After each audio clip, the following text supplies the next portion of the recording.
Good evening, everybody. This is the Hornets, the BuzzCity post-game show for game number 24 of the Charlotte Hornets season tonight. I'm your host, Danny Thompson. Check with you on this wonderful, actual Sunday afternoon. This is one of the few games that Charlotte will play on a Sunday afternoon, and we're talking the best Hornets post-game show live here on Haps TV, YouTube Live, Facebook, and everywhere you hear the sound of my voice. Once again, I'm your host, Danny Thompson, senior NBA writer for the 3pointconversion.com, who covers the Charlotte Hornets. And like I said, this is the most comprehensive post-game show you're going to find anywhere. So if you're on the Haps TV app, once again, or any place else, please, by the way, join Haps TV right now, which will be at haps.tv.com/Danny Thompson to subscribe to all the times I'm on live because, with Hornets post-game, you never know when they actually end because sometimes games do go to overtime. If you're on Facebook Live or any other platform, like I said, like, share, comment, tag the post, and tag all your Hornets friends everywhere. Sorry about that. It's the day before the Super Bowl. What more you want from me? But follow me on Twitter at Danny DANNY number 3 Thompson on Twitter as well too. So let's get into the post-game show tonight. Well, a post-game show for this afternoon, actually. Hornets played a rare Sunday afternoon game because the Super Bowl is going on tonight. And literally, this was the game that if anybody needed, if anything that Charlotte needed today was a win, this was the game to do it. The Washington Wizards coming in are arguably the worst team in the NBA, and they've been lowly all season long, even though Bradley Beal is one of the best players in the NBA.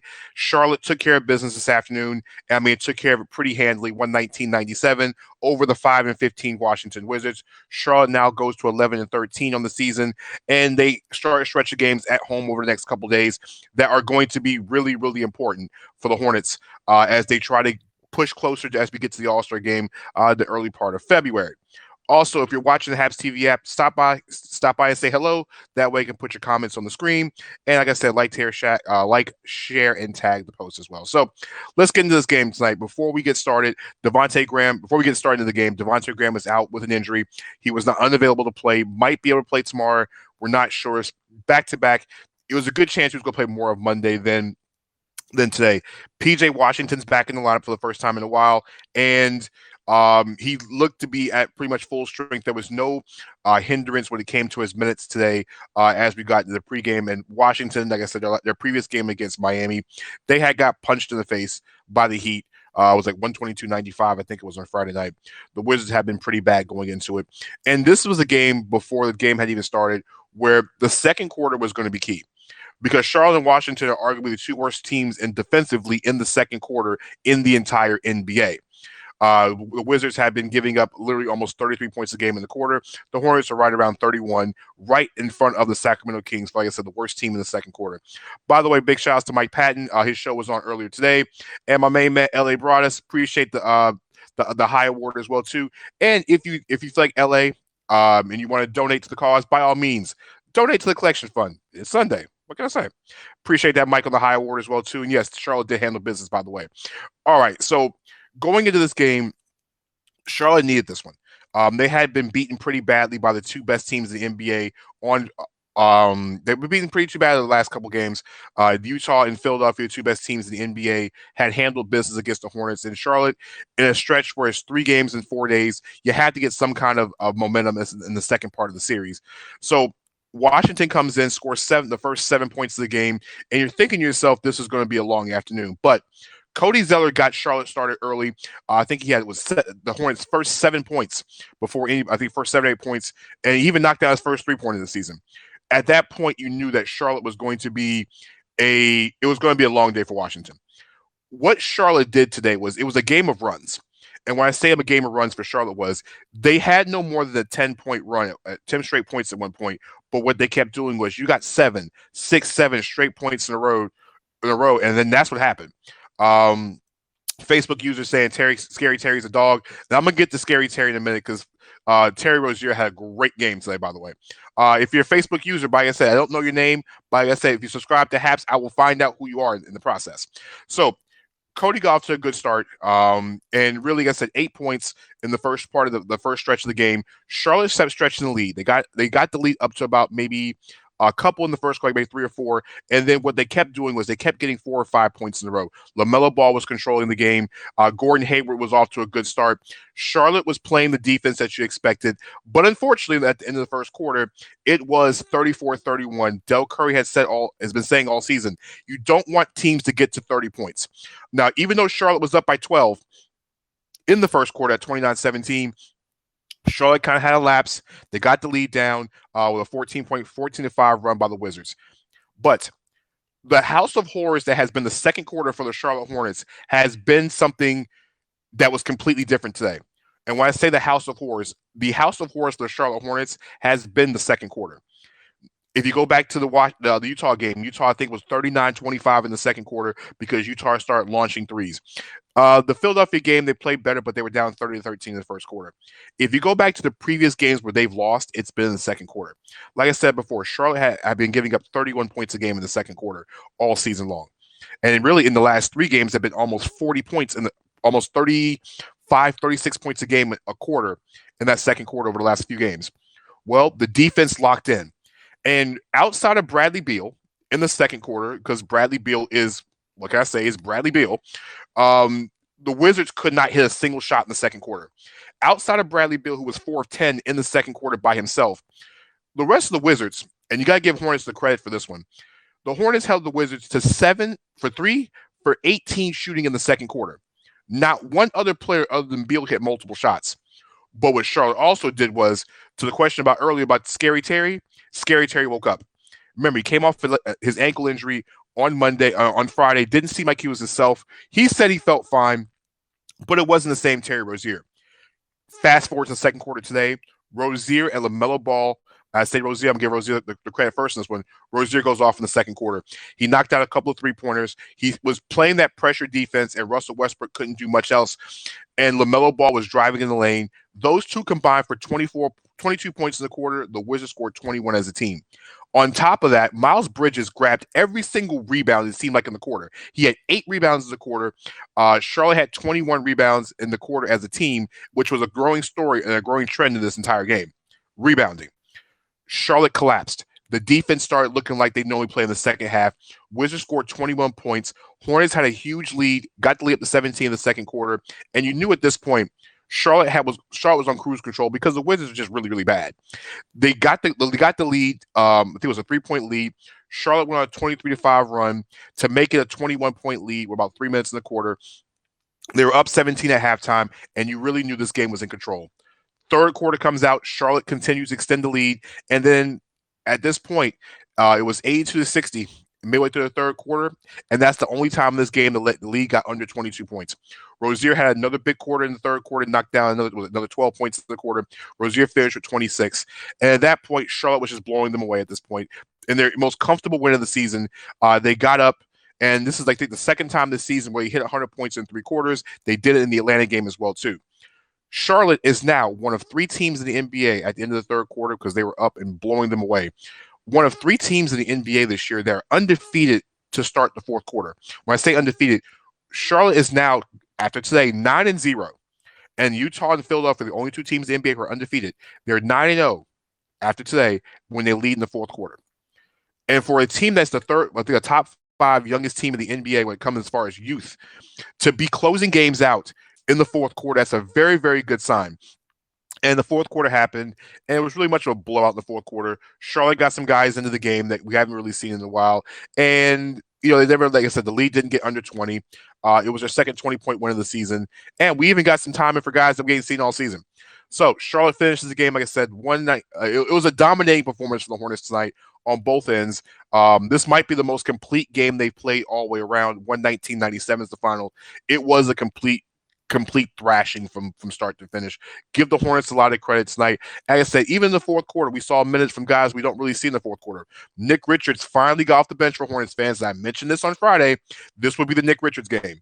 Richards finally got in the game for Hornets fans. He played about 7 minutes, a couple of points, a couple of rebounds, and even had 2 fouls in 6 minutes. So we got a chance to see Richards get off the bench in some you might want to say garbage time, but for him, it's the most minutes he's played since preseason as well too. Because in the fourth quarter, Bradley Beal, the only starter that played in the fourth quarter was Russell Westbrook, and I think he was planning to play for a triple double, and he fell 1 assist short, by the way. Hornets now are 11-13, and now they're jumping ahead. I think they're 6th in the Eastern Conference with games still being played today in the standings. Hey, listen, 11-13, but in 6th place in the Eastern Conference as a guy covering the Hornets, I'm really, really extremely happy, and it's a good sign. Facebook user says Nick Richards looked blah.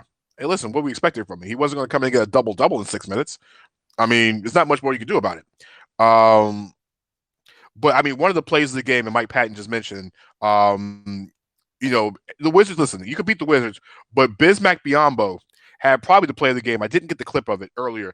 It was a drive, I want to say, in the third quarter, where Biyombo, where actually Rui Hachimura was going to the basket, and Biyombo met him at the rim.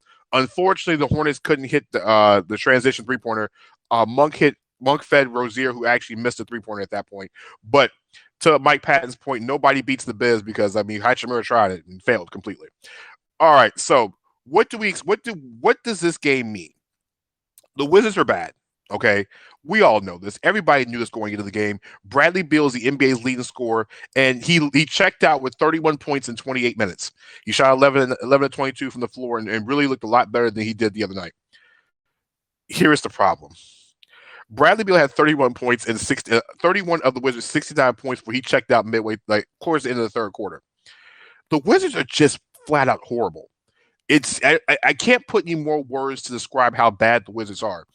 With a team with Russell Westbrook and Bradley Beal, Davis Bertans has shot is still in last season.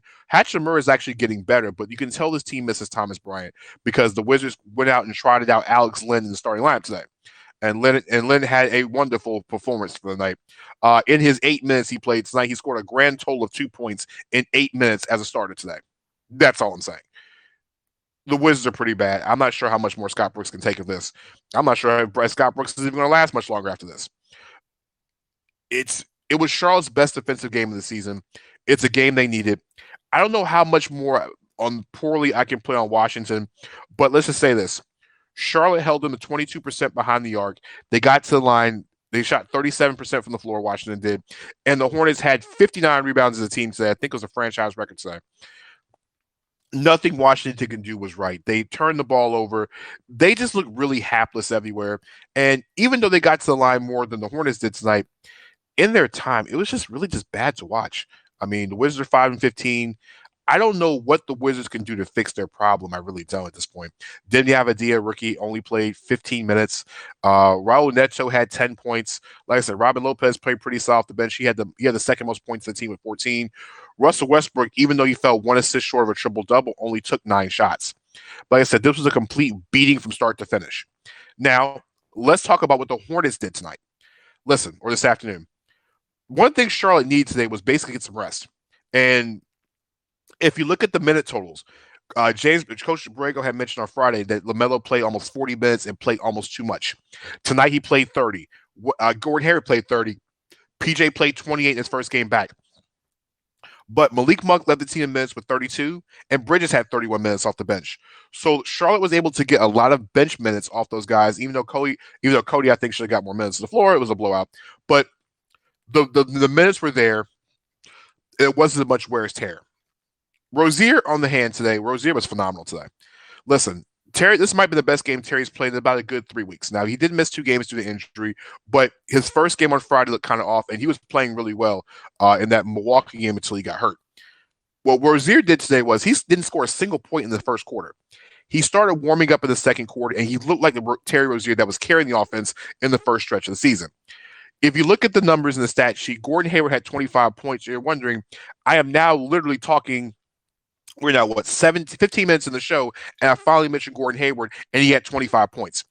Hayward had a quiet 25 points. 25 points and 5 rebounds, 5 assists. And Gordon Hayward is just solid across the board, and his mid-range game is on point today. LaMelo Ball, 19 points, 7 rebounds, 5 assists, only 1 turnover. So LaMelo Ball has had only one turnover in his last two games, and as they started, with the exception of the game, he had six turnovers. There was six turnovers against Philadelphia because that's Ben Simmons, and the Sixers' defense is completely different. LaMelo hasn't had a game over, I think, two turnovers in the last five. So it looks as though, and I mentioned this on Friday, his demeanor, of course, is always going to be at a high level, but he's playing at a much slower tempo, at a much slower pace. You got to love it. He's having fun, and you can look at the guys. There was a time, I think, when Miles Bridges had a play in the second quarter where he had a dunk, and you can see the joy on their faces, the Hornets players' faces as they were doing this. It's fun to watch. The Hornets are a fun team to watch, and to Mike Patton, they need Jesus in the Washington locker room. Listen, at this point in the year, I don't know what to do in Washington. LA brought us in the chat as well, too, my main man LA, about Scott Brooks. Yeah, they might need a new head coach. I don't think a head coach is going to fix the fact that Washington can't score anywhere. I don't think that's going to fix anything on both sides. I don't think it's going to change anything. They're just completely bad right now. If you see in the corner, you see Terry Rozier, one of his threes. This. I'm not sure here. Gotta love it.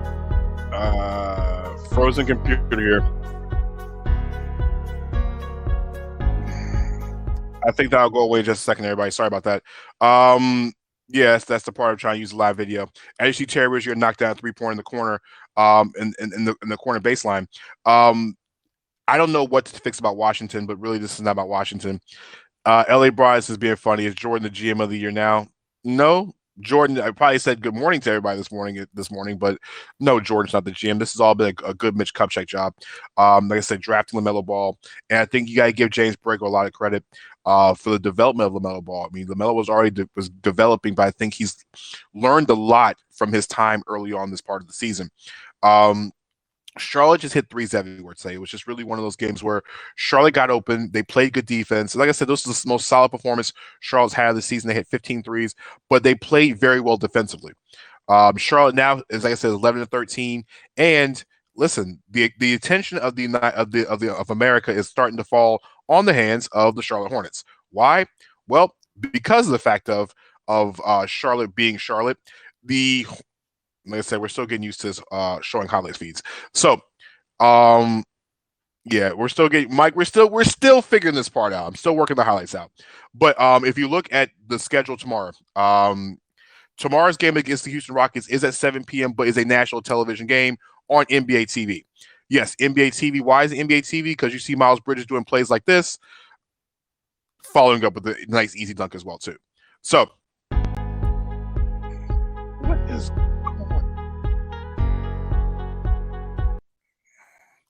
I don't know why the countdown screen. Maybe it's the countdown to the Super Bowl. I'm not sure. So we'll figure that part out later.